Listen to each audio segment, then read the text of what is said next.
I'm going to be talking to Dr. Josh Busby of the University of Texas at Austin, and about his recent co-authored paper, Cascading Risks, Understanding the 2021 Winter Blackout in Texas. It's published in the journal Science Direct. So welcome to the interview, Josh. Thanks for having me. Delighted to be with you. Look, so the Texas freeze of February 2021 left more than 10 million people without electricity, losses somewhere around the $130 billion range estimate. So it was a huge, huge event, and you and your colleagues took a look at what caused it and what the implications were. Maybe can we start with a bit of an overview of your paper, please? Sure. I gathered an interdisciplinary team of folks from Texas and around the country to try and assess why we experienced such severe blackouts multi-day. I myself was without power for 3 days, and then some of the additional consequences, 10 days without hot water. Why was this blackout so severe, and what were the financial fallout from the event, and what to do about it so we can avoid these kinds of blackouts in the future. That was really the impetus for the paper. And so we brought together political scientists like me, along with engineers and other disciplines, to try to assess this holistically with a little bit of distance from the event itself.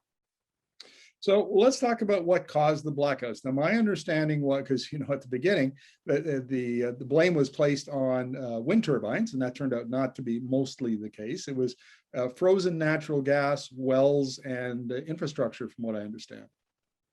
Yeah, it was many different fuel sources performed poorly, but natural gas, we're a natural gas state, perhaps above others, because we're so reliant on it, did less well than other fuel sources. And the reasons are manifold.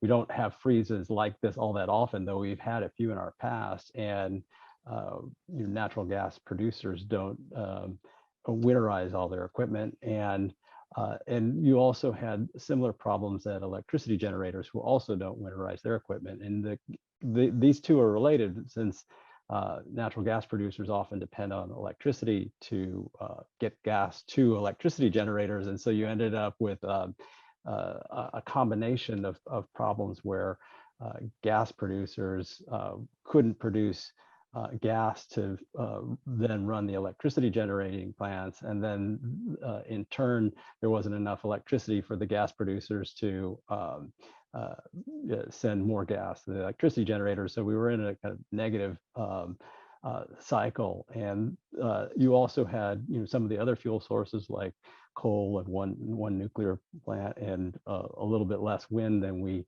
normally expect at this time of year, all underperforming. And so together you ended up with a really huge shortfall in electricity production at a time when there was peak demand, because all of us were jacking up our thermostats so we could heat our homes. And we almost had a system-wide crash that was only averted by what were supposed to be rolling blackouts, but they had to cut off power to 10 million customers to prevent the whole 26 million of us from losing power for days, if not weeks. Well, you alluded to some of the knock-on effects that you can't have hot water without hot water for 10 days. What other kind of knock-on effects were there? So, a number of water, clean water and sanitation plants went down, and so you ended up with the inability to get drinking water to people. We had hot water boil notices for almost 10 days.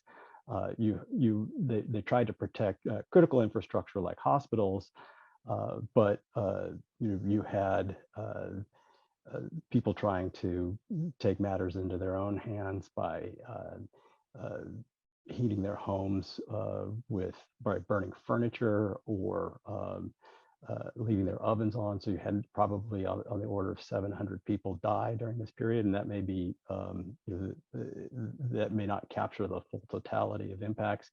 You also had because of the unique structure of the way electricity market in Texas functions, you had the electricity regulator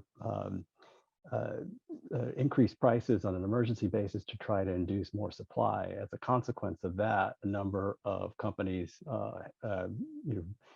in the aftermath, weren't able to pay their bills, and so have declared bankruptcy. And so there are a whole, consequences in the moment that we all experience: multi-days without drinking water, absence of electricity, and then there were the knock-on consequences financially for a number of companies and ratepayers in the aftermath. And so we're going to be dealing with those effects for decades.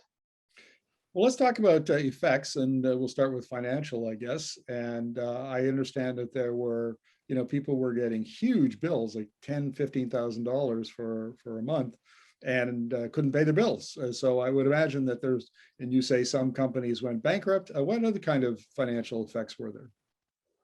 Well, I mean, you had people who signed up for wholesale power prices from companies like Griddy that were a bit fly by night, that basically passed on wholesale prices to consumers, and that's why you ended up with these mega bills that some people experience. I think they've been trying to figure out ways to rectify that. I think the bigger problem is, the prices from natural gas producers to induce them to supply more gas to the market, that those went really high, and so electricity generators had to buy gas from them at very high prices. But this wasn't really a problem of prices. There just wasn't production at any price that could be brought on, and so you had sort of after action efforts to try to claw back some of the distribution of that pain. So the electricity providers who are having to pay those high costs of natural gas are trying to figure out how they could not have to absorb all those costs. And I think the way the Texas legislature is dealing with that is trying to extend that through securitization, where ratepayers will ultimately pay this gradually over the next few decades. And so they'll likely continue to be litigated, but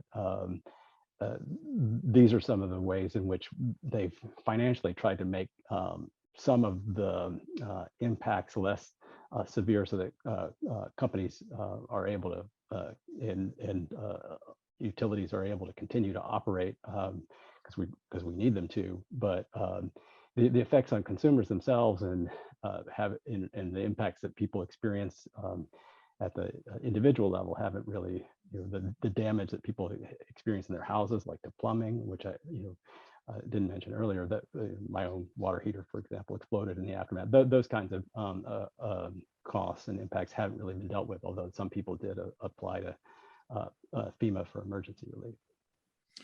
Well, let's talk about political effects, because these kinds of disasters always create interesting politics after the fact. So what went on in Texas political life afterwards? Not as much as you might have thought. The Texas legislature, which meets once every 2 years, passed some bills to try to establish regulations for winterization of equipment, and there have been modest efforts, as I suggested, to try to figure out how to deal with the financial fallout. But there was less effort to encourage the gas sector to winterize, and we didn't deal with other ways that we might prospectively deal with crises like this, such as demand response, where we try to incentivize people to use less electricity, so that we're not facing a crush of high demand at moments of restricted supply.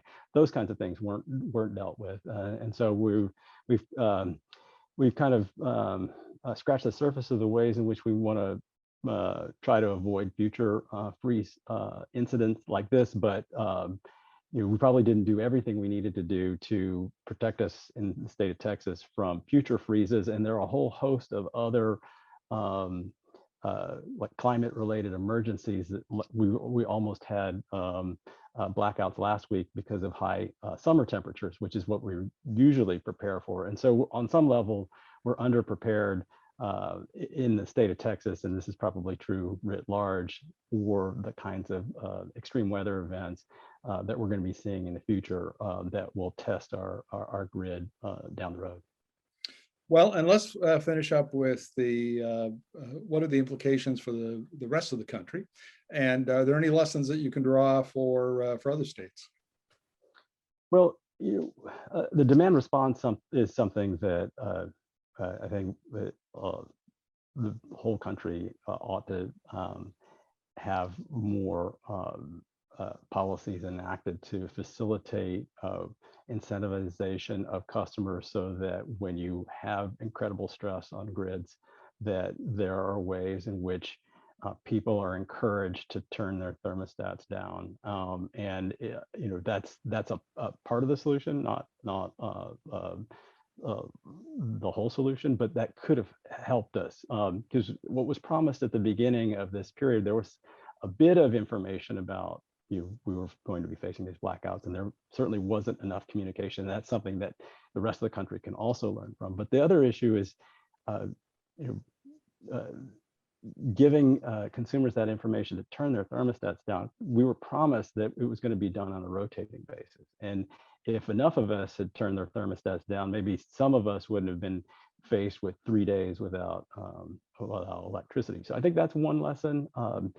Some of the other lessons have to do with, the state of Texas is sort of its own on its own grid that's managed by the electricity regulator, and it doesn't have very many connections to other states to be able to import power in times of need or export power to the rest of the country when it has a surplus. And I think that's something that if we can reconcile ourselves to the fact that we can benefit from exporting power to the rest of the country and import power when we need it, that would be to our benefit. If we can figure out how to do that without compromising, Texans' pride and independence, collectively the nation would be better for it. And so one of the lessons is not simply for Texas to build out more interconnections to other states, but the whole country needs to do that in advancing its infrastructure to have a more reliable and resilient grid. And there probably needs to be complemented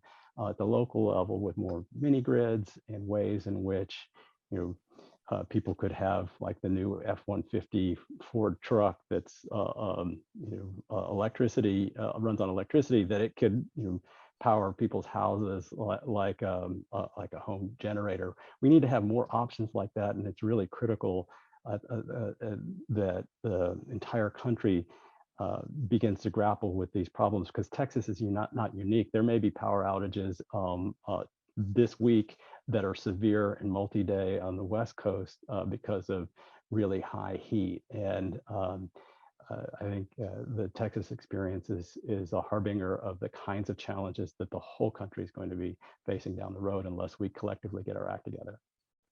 Josh, thank you very much for this. Really appreciate your insights. Absolutely. Thanks for having me.